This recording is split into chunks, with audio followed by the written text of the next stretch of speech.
স্বামী মারা গেলে স্ত্রীরা কতদিন পর্যন্ত অলংকার পরা থেকে বিরত থাকবেন? স্বামী মারা গেলে স্ত্রী ইদ্যত পালন করবেন, শোক পালন করবেন, সেটি হবে ৪ মাস ১০ দিন।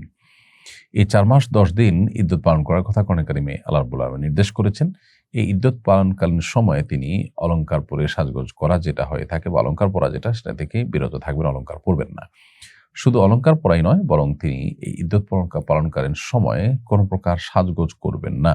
সাজগোজ করা বলতে অতিরিক্ত সাজগোজ যেটা, সেটি মাথায় তেল দেওয়ার প্রয়োজন হয়, শুকিয়ে যায়, সেজন্য সেটা তো প্রয়োজন, সেটা সাজগোজের মধ্যে পড়ে না। অতএব এই ৪ মাস ১০ দিন ইদ্যত পালনকালীন সময়ে সাজগোজ করা যাবে না এবং সেই সাথে তারা নিজ গৃহ থেকে একান্ত প্রয়োজন না হলে বাহিরে কোথাও যাবেন না। গৃহ থেকে বাইরে কোথাও যাবেন না, এর মানে এই না যে ঘরের মধ্যেই বসে থাকবেন, ঘরের দুয়ারেও আসতে পারবেন না বা উঠোনে আসতে পারবেন না, এরকম নয়, ছাদে যেতে পারবেন না, এরকম নয়। অর্থাৎ আপন ঠিকানায় থাকবেন, সেখান থেকে অন্য কোনো বাসায়, অন্য কোনো বাড়িতে, অন্য কোনো জায়গায় তিনি যাবেন না, একান্ত নিরুপায় বা একান্ত তার যদি প্রয়োজন না হয় তাহলে সেক্ষেত্রে। এবং সেই সাথে এই সময়টাতে তিনি অন্যত্র বিয়ে বসতে পারবেন না। এগুলোকে সবগুলোকে ইসলাম আবশ্যক করেছে, সো এগুলো মেনে চলতে হবে। তাহলে স্বামী মারা যাওয়ার পর স্ত্রীরা এই ৪ মাস ১০ দিন পর্যন্ত অলংকার ব্যবহার না করা, সাজগোজ না করা, নিজ আপন ঠিকানা থেকে বের হয়ে না যাওয়া, অন্যত্র বিয়ে শাদীতে আবদ্ধ না হওয়া, এগুলো তাদের জন্য আবশ্যক।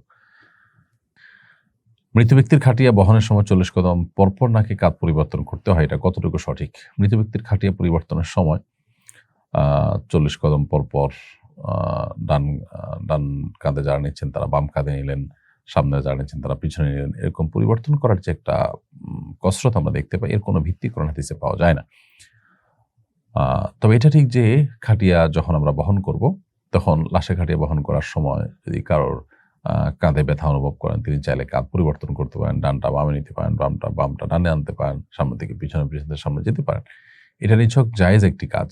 কিন্তু শরীয়তের কোনো নির্দেশনা নয় যে লাশ বহন করার সময় আমাদের কিরকম কসরত করতে হবে এবং আপনার কাঁধ পরিবর্তন করতে হবে। প্রয়োজন হলে সেটি করা যেতেই পারে, কিন্তু প্রয়োজন ছাড়াই এটি করার কোনো বিশেষ ফজিলত নেই। আমরা যখন লাশ বহন করব খাটিয়াতে, তখন ভাবগাম্ভীর্যের সাথে আমাদের জীবনের বাস্তবতা নিয়ে আমরা চিন্তা ভাবনা করতে করতে আমরা কবরের দিকে অগ্রসর হয়ে যাব। তো এরকম কাঁধ পরিবর্তন করা, তাও আবার কদম গুনে গুনে, এগুলোর কোনো ভিত্তি নেই এবং কোনো প্রয়োজন নেই।